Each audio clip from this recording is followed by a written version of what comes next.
Hello friends, I'm Rob, this is Josh, you're watching Digital Wastrel, and in this video we're going to make a Rogue Trader Ork army, starting from scratch and rolling a lot of dice.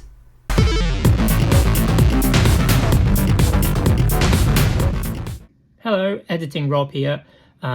Just a quick disclaimer, I had a few technical problems, so the webcam's cut out like halfway through the video and the audio levels are a bit janky, so hopefully that's not too annoying for you.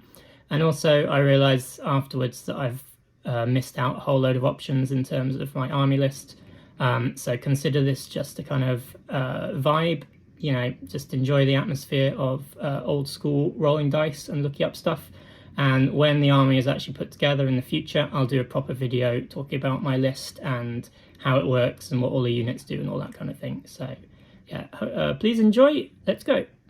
That's it, Rob. It's great to be here, mate. Thanks again for inviting me on. I'm really excited about doing this Rogue Trader Ork project with you.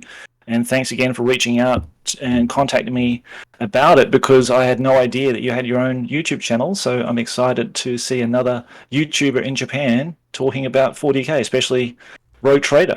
Yeah, I think people of a certain age are starting to get nostalgic for old editions of Warhammer. Yeah, and Rogue Trader's always been my favourite. So, yeah, thanks for coming on. You're from the Crown of Command podcast. So if people are not familiar with you, yeah, please tell everybody a little bit about yourself.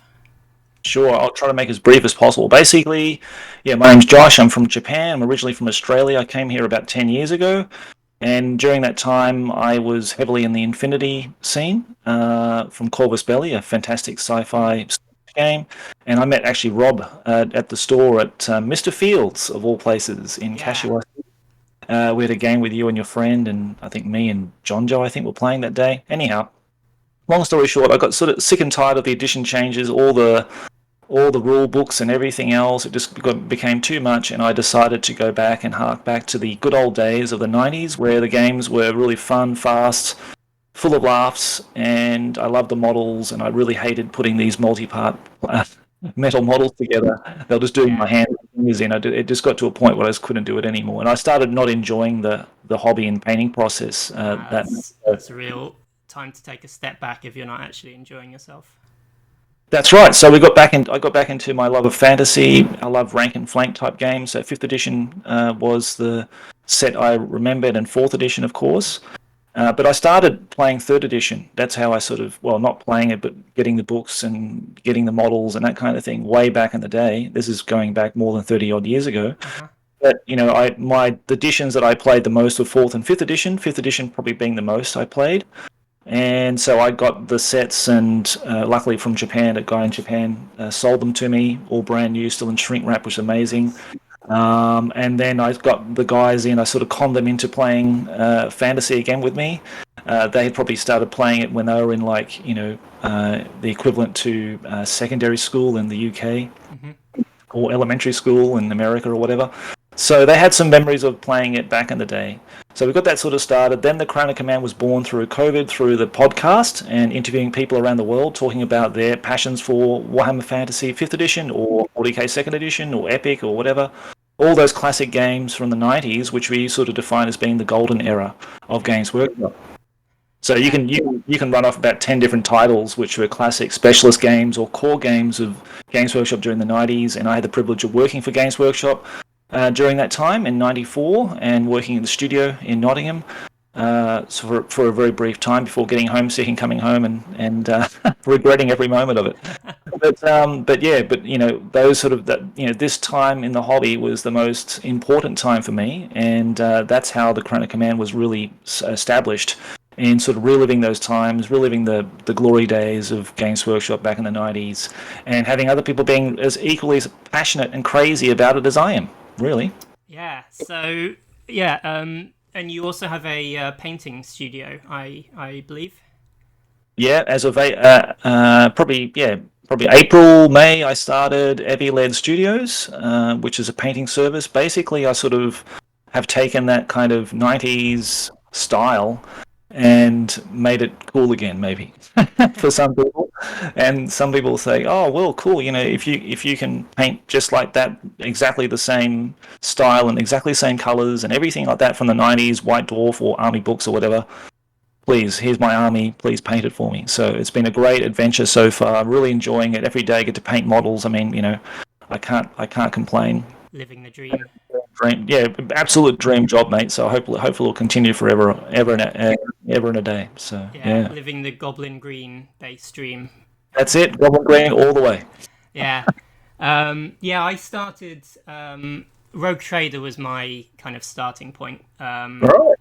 Yeah, back in the day, before there were Games Workshop stores everywhere, Mm-hmm. or at least near me, there was just like a very small hobby shop and Rogue Trader books and a couple of blister packs that Saturday afternoon me and my brother used to go into the hobby shop and have a look around and, browse through all the blister packs and stuff. And yeah, I spent most of my early hobby days like going through the Rogue Trader books and the Ork army books.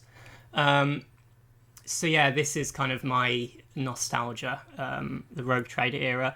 Everything's a lot more sci-fi, a lot more kind of weird than the kind of gothic style of modern 40k. So yeah, that's really hits my nostalgia point.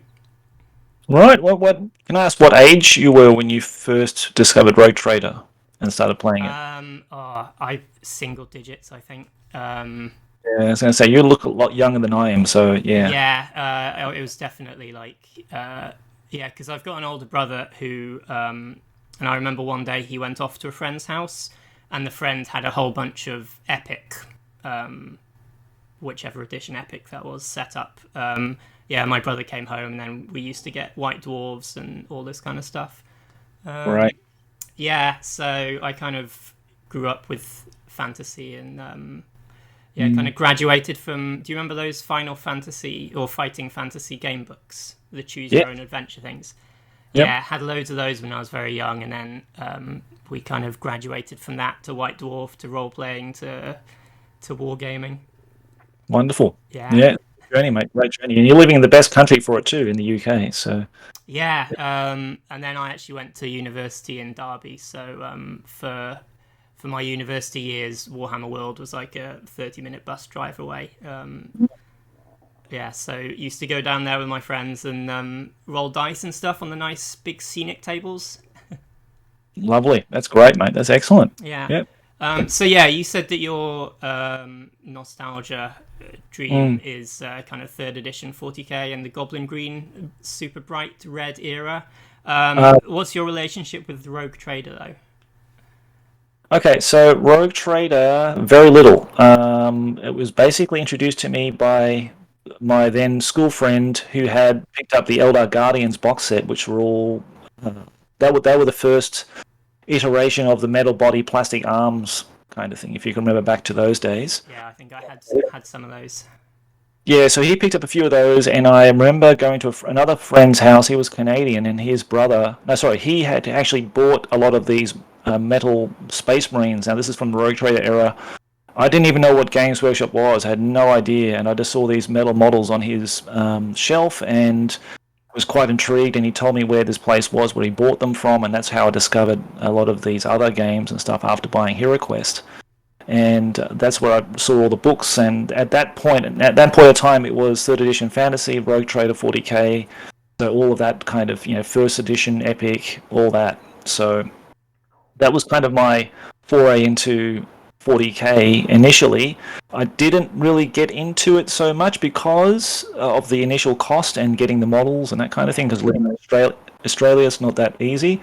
So we decided to go for Epic Space Marine with a second edition set. So that was kind of my connection to 40k, but it translates very well with Rogue Trader 40k, especially because a lot of the units, especially for the orcs, a lot of their equipment or special type of units are then just ported straight into Epic Space Marine. Yeah. So, if you played Epic Space Marine, well, you could identify and know a lot of what's happening in 40k Rogue Trader, really.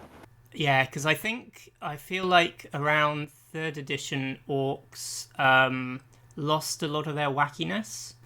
Um, but yeah, the Rogue Trader and the Epic era orcs, they still had shock attack guns and all that kind of stuff. I Yep, the remember, cool stuff. yeah, I Yeah. remember the little bases of Epic scale shock attack guns. Yeah, that's right. Yeah, they're absolutely deadly too. Yeah. So yeah. So yeah, let's talk about orcs. So yeah, I realised that you were interested in Rogue Trader stuff because I saw your video on Rogue Trader orcs and saw your pictures of your very beautiful bad moons. Thank you, Um, sir. so yeah, tell us a little bit about your Rogue Trader orc army. Yeah, that was a wonderful trade between myself and David in the US. He wanted some. This is a long time ago. This is before COVID, I think. He wanted some Mordheim warbands painted for him, and in exchange, he's shown me this photo of this huge army, this orc army, all Rogue Trader stuff. Ooh. Quite a bit of second edition in there, but mostly Rogue Trader models. And it was kind of like, wow, this is kind of like the dream deal because all those models were sort of the classic, Kev Adams designs. It would have been really, inhibitably expensive for me to go out and try to source those models, one piece by piece kind of thing. There was something like 9 war buggies, 5 scorchers, 10 war buggies, and a whole there was another 8 of the mega armored orc nobz and everything like that. Every all those sort of models I really wanted, and especially some of the character models and that kind of thing. And I said, okay, well this is just too good to give up. So I went ahead with the deal. He was very happy with his painted Mordheim collections, and I was very happy in obtaining these massive. Came in this massive box too when he brought it over from the US. It must have cost him a fortune to send it over here because it's all metal. And I sold off some of the stuff that I didn't really think I would ever need or use, and I kept most of the stuff here. And then I started painting it through a Cowabunga 40k second edition painting challenge. I don't know if you're familiar with Cowabunga. Not But, off the top of my head now. right. Okay. Well, he's made a bit of a name for himself because he's ran I think 3 now painting challenges, which become quite successful for second edition 40k. So basically, I decided to put together a Bad Moon army for that, and I painted my Bad Moon army for that particular challenge, and it sort of just grew slowly from there, and sort of accumulated more models over time. So that's how it really started. I just have a massive affection for Kev Adams' designs for early Games Workshop, like the Rogue Trader fantasy ranges that he did. Yeah, obviously one of the most influential greenskin sculptors of all time, I'd say. Yeah, his Rogue Trader orcs are just something else. Like in fantasy, orcs are nice, but they don't really capture my imagination that much. But 40k, they're just so wild, and there's so many different variations. There's so many different color schemes you can paint them in. There's so many different types of orcs that it's in fantasy the goblins are more exciting and more interesting, but in 40k the orcs are more interesting for their color schemes and variety. Yeah, I would definitely agree with that. Orcs have long been one of my favourite factions because of those exact reasons. Yeah, so you have a Bad Moon army. What made you pick the Bad Moons? I think the color scheme is nice, and it seemed fairly simple, straightforward, and I sort of painted them really quickly. You know, uh, I know yellow is probably not the most popular color amongst people, but I've got a technique and a style of just painting it very simply, and it sort of just does it very easily. And because it's primarily just yellow, black, and blue, and of course the green skin, it sort of just came together really nicely and easily for me. So I could. He was really the guy who was running the challenge was like kind of a little bit annoyed that I was painting them too quickly. Yeah, you put out a lot of models very quickly compared to myself, at least. I've been painting a long time, mate. So over 30 years I've been Yeah. painting. So you do learn to get fast. Yeah, I mean, I've been painting for a long time as well, but I'm just very easily distracted. Yeah. Yeah. True. Yeah, so you've painted up your army. When you were painting the army, did you have any idea about like army list or gameplay rules, or did you just paint models that you wanted to paint? Primarily models I wanted to paint, but I had to form a second edition 40k list. So it was all basically because the challenges vary quite strict in how many points you paint per month. Okay. So you had to paint a certain amount of points. So it was all very much structured so that I could just play 1,000 points as soon as it was finished. And that was kind of the goal for me to get a 40k army on the table, Hmm. which was the dream, and I finally did it. And I got to play second edition against Paul's. What was he playing? Imperial Guard, I think, at the time. So, Nice. and we've had several games now, and I've just loved playing the Orcs, especially second edition. I don't think there's a massive difference. I think they just streamlined the rules for second edition Yeah. between Rogue Trader and the later editions. But yeah, lots of great, cool stuff in there. But of course, Rogue Trader just gives you more of a role-playing experience, I think. Yeah, second edition is more about cards. You have a lot of cards that you have to draw, and Rogue Trader you have a lot more tables to roll on. I think that's the primary difference. Yep, that's true. Yeah, so obviously in the description of this video, I'm going to link to your Instagram and your YouTube channel. So Thank you. please go and have a look at your painting. Yeah, very beautiful, very good stuff. All right, thanks, mate. Yeah, excellent. So, so today we're going to generate. I think we're going to start generating me an army list, and the goal that we have is that I'm going to put together and paint this army, hopefully in a series of videos. Cool, It might that'd be take me great. a little while. But yeah, so we'll do up a list today, and then I'll eventually get it all painted. And then once we both have fully painted Rogue Trader armies, we're going to meet up and we're going to do some gaming.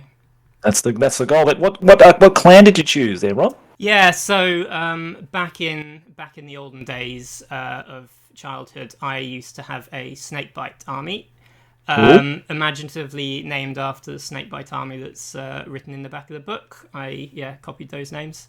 Right. But yeah, these days I think it would be too difficult for me to get hold of all the various boar boys. I just haven't seen any of those around online without spending huge amounts of money. Yep. And yeah, my modern orc army, I have one here, is freebooters. Right. You can already cool. see that. But yeah, piratey, and they're all painted blue. So I've decided I'm going to roll up my... the main clan is going to be Death Skulls because of the blue. But then I'm going to basically fill it up with as many freebooter units as possible. Cool. All right, sounds excellent. Yeah, so... so have you made a Rogue Trader army before? Have you used any of these lists or anything like that? I've attempted to, yes, in a video that was never released. And I thought it was good timing, actually, because when you contacted me, I thought, well, we could do it together. That sounds a lot more fun than me just doing it myself. So hopefully we can figure this out. So Yeah. I might do another video look at these books in a little bit more detail, and of course you had a video doing a retrospective on these books as well, which I'll link below. But yeah, in first edition Warhammer 40,000, there was a series of 3 books that kind of laid the foundation for orcs that we kind of still know today.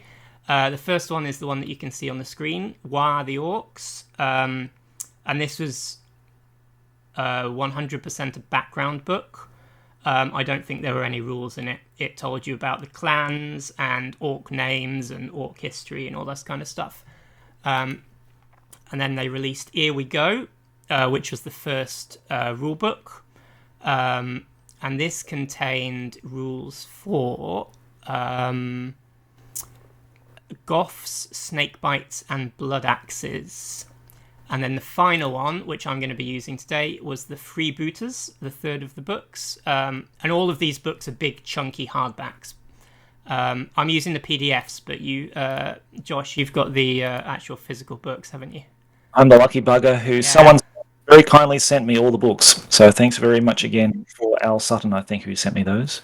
I think my brother's still got the original editions that we have, pages falling out. So Freebooters gives you the ability to roll up Bad Moons, Evil Suns, and Death Skulls. And then also we've got a complete list of freebooter units. So yeah, you can see on the side there, it's got a list of all of the different freebooter units. So you got Pirates, Storm Boys, Renegade Gretchen, Flash Gits, all these kind of things. So shall we jump into it? I think we shall, mate. That sounds like a good. So, Death Skull Army List, page 107. Okay. And for people who are not familiar with this, which is potentially most of you, so in modern 40k, especially 10th edition that's just come out, army building is very, very simple. You choose your man, you pay the points, he has a set amount of war gear that comes on the model, and then that's it. You just fill up your army like this. But in Rogue Trader Orks, you basically pay points for a type of equipment, and then you have to roll dice to see what the actual equipment is. So as an example, you would spend maybe 10 points for a bionic bit, but then you have to roll up on a table to see which bionic bit you have. So it could be a bionic leg, could be a bionic arm, could be a squig brain transplant and turn your character completely insane. And that's the fun of it. That's it. Right, so we start, as all good orcs do, with the war boss. All right. Yeah, so war boss is...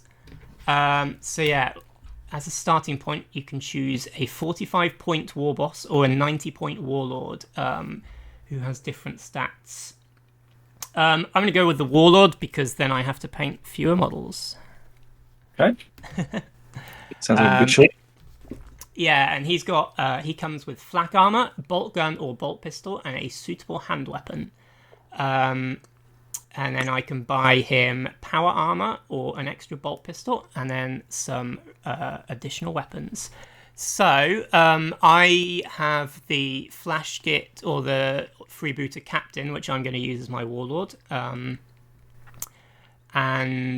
I believe he has like a power claw and a fancy gun on the model. So I'm going to buy him an assault weapon and a ranged weapon. Okay. Let's do that.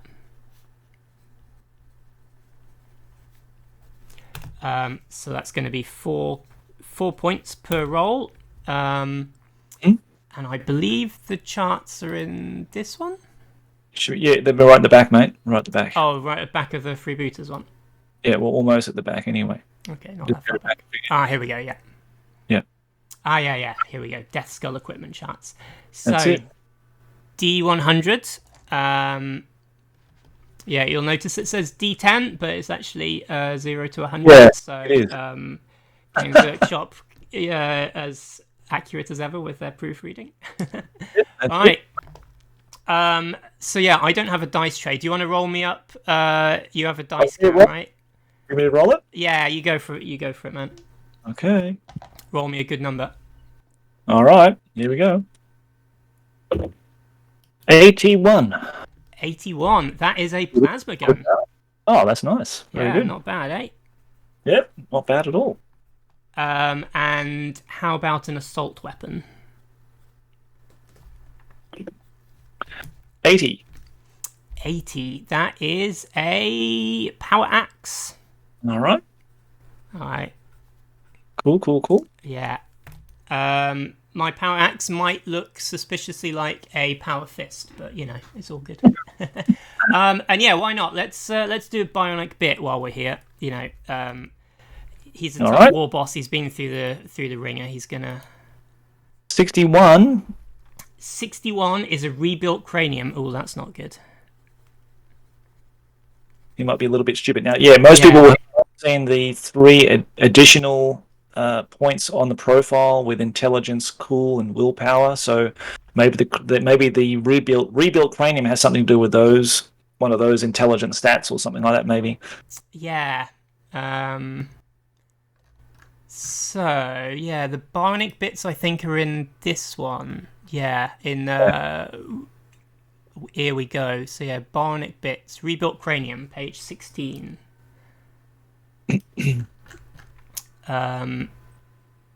So of course there is another D100 to roll. So do the honors, then I can blame you if my warlord is an idiot.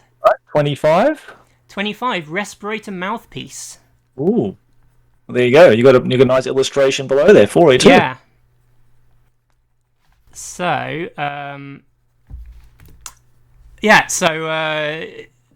he's got some bonuses against gas attacks. All right, excellent. So he seems like a bit of a badass so far. Yep. And then I think I'll buy him some power armor as well, because why not? Yep, why not? Yeah, you need power armor. Now, power armor in this edition was 3+, isn't it?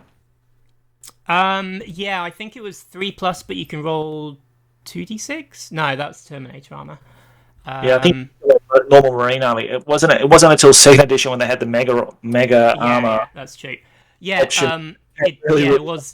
you're right. It was a suit of power armor, the same as Space Marines wear. So I think it comes with like a respirator and some other stuff. Yep. I have a few of the mega armor or power armored Rogue Trader models.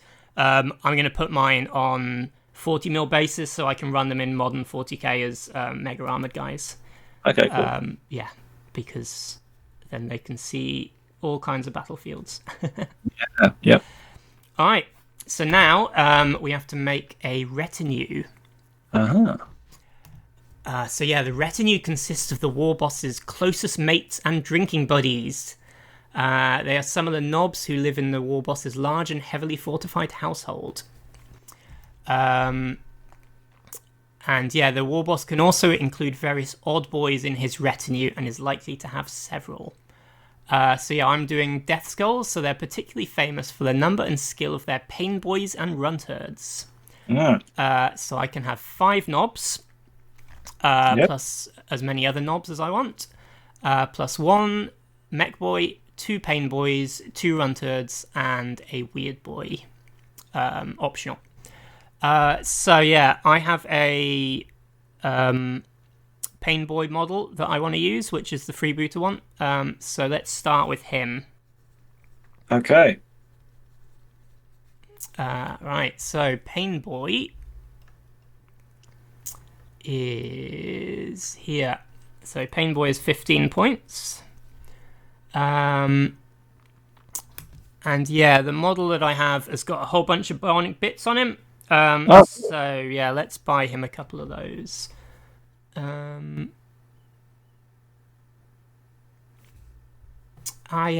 I think I can generate as many bionic bits as I want, and then either put them on the pain boy or I can put them on some of my other characters. So let's generate.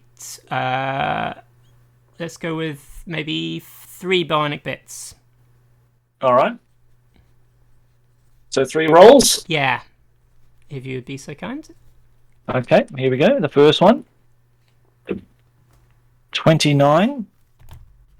29 is... Oh, I'm on the wrong page again. Yeah, I think we're going to... That's for the cranium one. So here we go. Bionic Bits 29 is custom arm. Oh, cool.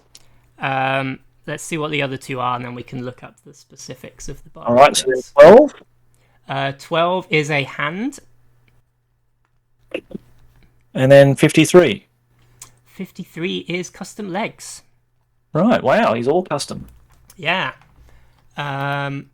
So, if we go to this one, let's start with the hand. So yeah, custom hand replacement. Please roll me a D100. All right. So 48.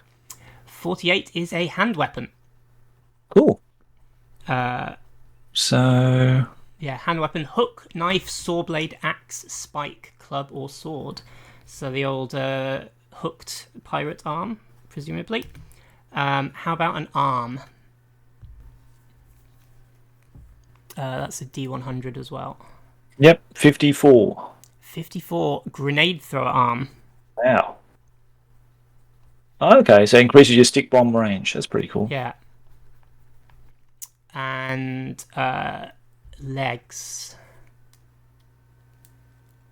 84. That should be a good one. Man, you're rolling hot for me today, eh? Telescopic legs. Oh, cool. Okay. Nice. It's even got a picture down the bottom there. Telescopic legs. Yeah, telescopic legs. I'm sure there was a model they made with telescopic legs and everything. Yeah, like. they did a whole bunch of bionic leg parts. Hmm. Oh yeah, pair of telescopic legs. Here we go. So these allow the orc to move faster, so +2 movement, and can extend about 10 feet, which is 2 inches in game terms, allowing him to see and shoot over tall obstacles. Yeah.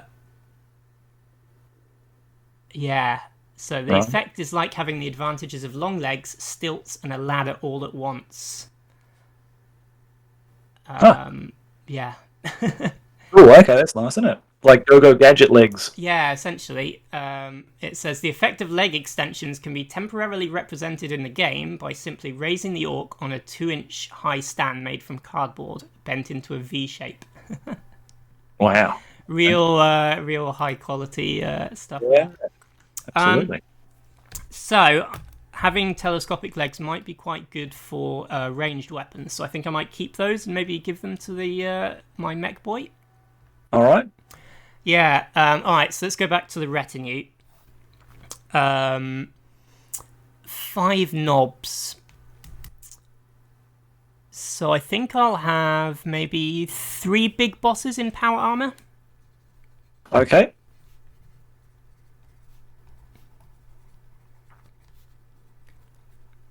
Good choice. Yeah. Yeah, I think I have 3 power armored models, so we'll use those. And each of them, let's roll up a ranged weapon and a assault weapon for both of them. Okay. If you would do the honors. Yep. So ranged weapon. Now ranged weapon. Is that a D100 as well? Isn't it? I think they are all D100s, yeah. Yep. Okay. 30. 30 is a flamer. That's a good one. Yeah. Okay. 2 more. 21. 21 is another flamer. Wow. Was it one more to go? Yeah, 1 more, please. 28. And 28 is another flamer. All right. Nice. Wow. And then 3 assault weapons, please. Okay. So first one Yeah. is 80. 80 is a power glove. Nice. Nice. Power one. glove, for those who don't know, is the old way of saying power fist. Yep. They used to be much more sensual. And 90. Wow, that's a high. A 90 is another power glove. Okay. Wow. And the third one, Yeah. making these 2 strong, these guys, 46. 46 is... It's a hand flamer. Wow, they're going to kill me, these things. I this mean, hand. they're certainly very focused on setting you on fire, I think. Yeah, they're super powerful. Good. Yeah. Okay. Yeah, let's do 2 more assault weapons and 2 more ranged for the other 5. Okay, so the first assault weapon, Yeah. 97. 97 is a power shield. Yep. Next one is 32. And 32 is a chainsword. Okay. And the last one, that was the yeah. 2. And then the next one is the ranged. Range now. So 7. Hang on. Is that 17? 17 is a bolt. Oh no, it's not. 17 is another flamer. Jeez. Wow. Yeah, 16 to 40 is a flamer. Yeah. I mean, orcs like flamethrowers. Yeah. I don't know why. 72. Well, I think you got out of this. You got the plasma gun now. Yeah, it's another plasma. So they are packing some heat. It's weird because I've never seen any orc rogue trader guys with flamers, so it's strange. Yeah. Again, it's not the first time that Games Workshop's rules and Games Workshop's miniatures have been at odds. All right, that's all cool. So yeah, let's have a mech boy as well. All right. Actually, sorry, let's go back to the nobz. So yeah, the way it works is that you have your selection of nobz, Yep. and odd boys, so pain boys, mech boys, etc. And then in the game, you can either have them as like a team together, starting as a squad, or you can split off some of the nobz and have them join boys mobs, I think. So yeah, my idea for this is to have a group of 3 of them in power armor hanging out with my war boss, and then the other 2 will potentially go off and do something else by themselves, or lead some other boys mobs. Sure. Yeah. Yeah.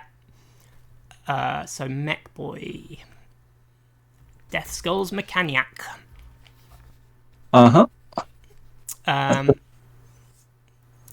So I would absolutely love to take the shock attack gun, but sadly I don't have a era appropriate shock attack gun. I can send you one. No problem, mate. Well, in that case, I'm absolutely taking the shock attack gun. Yeah, I've got a spare one here for you, mate. So yeah, thanks more. a lot, man. Yeah, no problem. Much appreciated. Absolutely love the shock attack gun. Yeah. It's my favorite weapon. Now, do you have the ammunition? Do you have the snotlings? We'd probably better get some. Oh, you talking about figures? For the shock attack gun, you need snot. You need Yeah, snotling. you need bases of snotlings, right? So I might have some of those for you too, mate. All So right. you may. Yeah, I can figure something out. Yeah. All right, cool. Right. So yeah, he's got a big gun. He's got a bolt gun, flak armor, etc. Yep. Let's buy him a force field to keep him safe. So force field chart is over here. D10. Oh no, D100. Sorry. D100. Yeah, it's all D100. 34. Refractor field. Okay. I think refractor fields are still in all of the various force fields. Still in the game, I think. I'm Yes. Not sure. Yeah, I'm not sure if they have rules in modern 40k, but they definitely exist in Necromunda. Right. In second edition, you had a refractor field. I think it was like a 5+ invulnerable save, from memory. Well, it was a deflector refractor because they had it. Obviously, they've got it, for the orcs here. But in addition, it was like a generic war gear card you can give to anybody. Yeah, I'm trying to think of the background of them, because I think converter fields. Yes. Like the story behind converter fields is they convert the energy of the impact to like a bright flash of light. Right. So they can kind of blind people when you shoot them. That's right. Yep. Refractor, I think, is just your basic force field thing. There was like a conversion one where it actually, or no, that was a displacer field, wasn't it? They displaced. Displacer teleported you. Yeah. Yep. Right. Okay. Yeah. So, Mechaniac can take. So each Death Skulls mech boy in the warband entitles you to buy 2 vehicles, or a tin boy mob. So I'm gonna buy a battle wagon. Okay. Which doesn't have its own thing. It's just in the back of the thing. Where are we looking? Here we go. Odd bits. Right, here we go. Yeah. So vehicle battle wagon, 50 points. Was it free for you though? The first one free, or you had to pay 50 points for it? We're like free for the first one, but maybe it's different. Yeah, that does sound familiar. It sounds like they're going to steal it. So, say anything here? Chosen from the list and paid for the points cost. No, I think some of the. I think we get ours for free. I think the Bad Moons. Yeah, because they're all flashy. Yeah. I think some of the units can come with a battle wagon for free. Right, that's probably what it is then. Yeah, so I have the original battle wagon in a very sorry state. I'll trade you that for the shock attack gun. How's that sound? Yeah. So yeah, the battle wagon, both the wheels have come off, and it's missing its missing its flagpole. So yeah, I will get that fixed up and get it shiny, good as new. Cool. Okay. Excellent. And then my boys can ride around in it. Yeah, that's great. Yeah, we'd probably better have a run turd as well if we've got a shock attack gun. Yep, it's a good idea. Now, I think from second edition, like if you have a shock attack gun, you have to take a runt. Yeah, like is it runt herd? The character guy, and yeah, you need to take one of him. You need to take one of those at least. Yeah. In order to have it, I think. Yeah. So. Yeah. So Runturd is 15 points for Runturd, and then you've got your equipment and stuff as usual.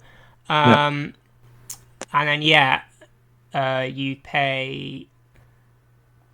You can pay 3 points for Gretchen to follow him around, and you can also buy a base of Snotlings for 15 points. Bargain. And I believe that the Snotling bases count as ammo to shoot through the shock attack gun. Yeah, I think so. I think that's the only way you can get them is by getting a unheard guy. So I think that is correct. So maybe 3 or 4. Let's buy 3 bases. Okay. That seems like enough to shoot 3 times, but also maybe not so many that I can't find appropriate models for them. And the good thing about Rotrator is that in the rules, the Snotling bases actually land and they can move and attack, whereas in second edition they'll just count as ammo counters. So it's nice to have the Snotlings actually do something that the model's actually represented on the table. Yeah, there's all kinds of absolutely crazy stuff that can go on. Yeah. Next. All right, so I think we'll call it there for the retinue. Yeah, so lots of this is going to be me figuring out the numbers, and I might buy a couple of extra bits and move some stuff around. So I think from now, let's roll up a few random freebooter mobs to make up the bulk of my army. Right, okay. Yeah, you've also got to roll up for your freebooters for hire list. You get a free one of those. Do you want me to do that now? Yeah, let's basically just roll up a nice little list of freebooter mobs, and then I'll go through and I'll put them together. Okay, you've got 82 for your freebooters for hire, which 82 is minders. Ooh, freebooter minders. Okay, cool. So in that, so that might be good for if I pick up a weird boy. Yeah. All right. Roll me up another one if you'd be so kind.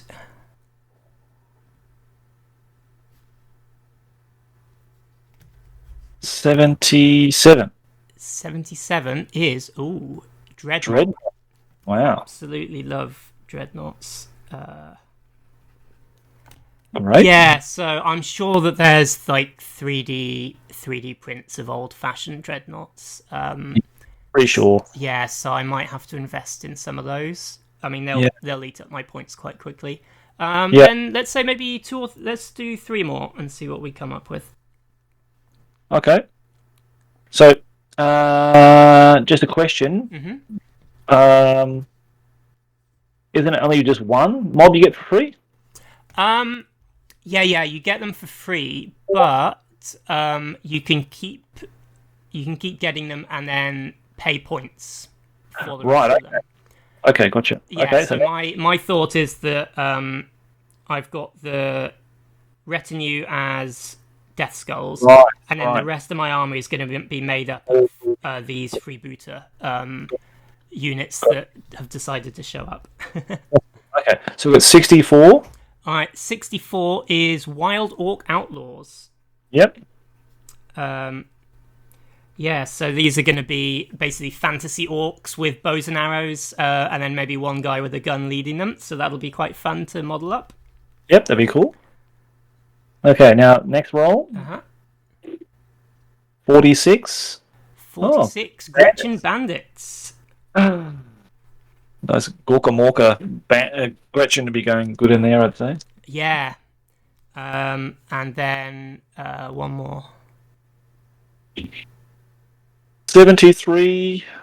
Warphead. Weirdball Warheads and Mad Boys. That's pretty cool. Cool. So yeah, Mad Boys are especially infamous, I think. Yes. Mad Boys are crazy orcs, as the name suggests. Yeah. And you have to roll a dice for them each turn to see what specifically they do. And I think are they in here? They might be in this one. But yeah, there's different manic states, and there's like several manic states they could be in. Yeah, here we go. Mad Boys, the madness charts. Yeah. It goes from page 58 to 68, so this is like 10 whole pages. Yeah, it's just nuts. Yeah. Yeah, so you have to roll a dice to see what their particular mood is. And then each mood has got like 10 options for what particular thing they're getting up to. Yeah, when I was like 10, this was basically the funniest thing ever, and I absolutely loved it. I love that. It's possibly not the most sensitive to mental health issues, I would say, but let's try it out and take it in the spirit of orcs being positive about absolutely everything. Yeah. All right, excellent. So I think we have rolled dice for quite a long time so far. Here's an important thing that we should do before the end, though. We should name all of the various characters. Right, okay. So if we go into WAD Orcs, there is, I believe, a orc name generator. Yep, there's a name generator. All their glyphs and... everything's listed at the bottom. Yeah, the very back of it, mate, yeah. Back of the book, eh? Back of the book. Yeah, it's one of the last couple of pages. Here we go, yeah. Orc name generator. Alright, so my war boss, my freebooter war boss, using the exact same model, has been the leader of my freebooters ever since Gorka Morka. He was like my Gorka Morka knob leader, and he's gone with me through many editions since then. So I'm going to use the same guy. So he's going to be Captain Deadeye. He's fallen through a warp portal and he's landed in the 80s. So I will choose the name for my captain, but everyone else is up for grabs. All right, so good, let's find a name for a pain boy. So if you would be so good as to roll me a 14. No, these are we're up to D6s on this one. So to D6? generate a name, first roll a D6 to determine which chart to roll on for each element of the name. So, right, okay. So chart 2, is it? Yeah, chart 2 for the prefix, and then one more D6, please. 1? Chart 2 again. So chart 2 is a D20, so please roll me 2 D20s. Okay, so you got 19 for the prefix. Okay. That says go to chart 1. Again? Yeah. So 16? 17. Sorry, it was 16. Oh, 16. Naf. Naf, okay. And then the suffix? Yeah. Chart 2, 9. Nafsnik. Nufsnik, okay. Nice. Like that one. Yeah, it's quite a cool one. Nafsnik, the pain boy. Yeah. How about my mech boy? So 2d6, please. Yep. So that's 3 for the prefix. It's chart 2, suffix 2. So that's chart 2. Both chart 2. Huh? 2 again. So 2 more d20s. 16. 16 is wart. And 19. I think that's chart 1, isn't it? Yeah. Chart 1 again. 8. Gob. Wart gob. Okay, cool. Wart gob the mech. Yeah. And how about the runt-herd? Runt-herd, okay. 1. So chart 1. And then suffix 3. So chart 1 again. Okay, so the first roll. Prefix 3. Dreg. And suffix. Whoa. Dregrod. Okay, Dregrod. Okay, cool. Nice. And yeah, should we do the 3 big bosses in power armor? Okay, so the first one. Yeah. So 5, it's going to be chart 1. Mhm. 3, it's going to be chart 1 again. 1. All right. First roll, prefix 10. Grub. Suffix 16. Grub gut. That's a good Grub. name. Okay, cool. I like that one. Yeah. Okay, the second boss. Mhm. 4, that's going to be chart 2. Yeah. 4, and it's going to be chart 1. Yeah. So chart 2, first one, prefix 15. Wow. Waz. That's a good one. Suffix chart 1, 3. Wazbag. That's a Wazbag. good name. Okay, and then the third boss. Yeah. 4, chart 2. Mhm. 1, chart 2. 2. Okay, first roll for the prefix 17. It's Zod. Zod. That's a good one too. 9, that's Snick. Zodsnick. Sodsnick. There you go. Yeah, excellent. All right. And classic names already. Yeah, Grubgut, Wazbag, and Zodsnick, my power armored knob retinue. Excellent stuff. Right. Love it. All right, so I feel like potentially everybody's getting a little bit bored of watching us scroll through PDFs and try and squint at various orc names. So let's wrap it up there. I was going to suggest yeah. how about we do mine on my channel, and I have you on, and you can roll for me, and then we can learn about your sort of background into the hobby and that kind of thing. We could do it sort of vice versa that way. Yeah, that sounds good to me. So yeah, let's wrap up this video here. And yeah, if you want to see more of us leafing through PDFs and talking about first edition Warhammer, head on over to Crown of Command, and you can see part 2 of that video up there. Rob, I really look forward to you getting all the stuff ready and starting on this project. And I'm looking forward to those videos, mate, of you painting up your models, as well everybody else will on your channel. So good luck with everything, mate. But I'll see you soon on my channel at some point to roll up the Bad Moon chart. Yeah, okay. Thanks very much for coming on. It was a real pleasure. Real good to dip into the old-fashioned orcs. Yeah, mate, it's good to see you again. I'm really glad you're going well and everything's going really strong for your channel. So all the best for you, mate. And I'll give you a shout out on the next podcast. All right, thanks very much, man. Okay. So yeah, stick around or head on over to the Crown of Command for more retro stuff, and like and subscribe and comment and all that kind of stuff here, and you'll see some more retro orcs coming up as I attempt to turn this collection of dice rolls into an actual army. Yeah, good on you, mate. Yeah, Look thanks for forward to watching. Bye. it. Okay, take care. Bye-bye.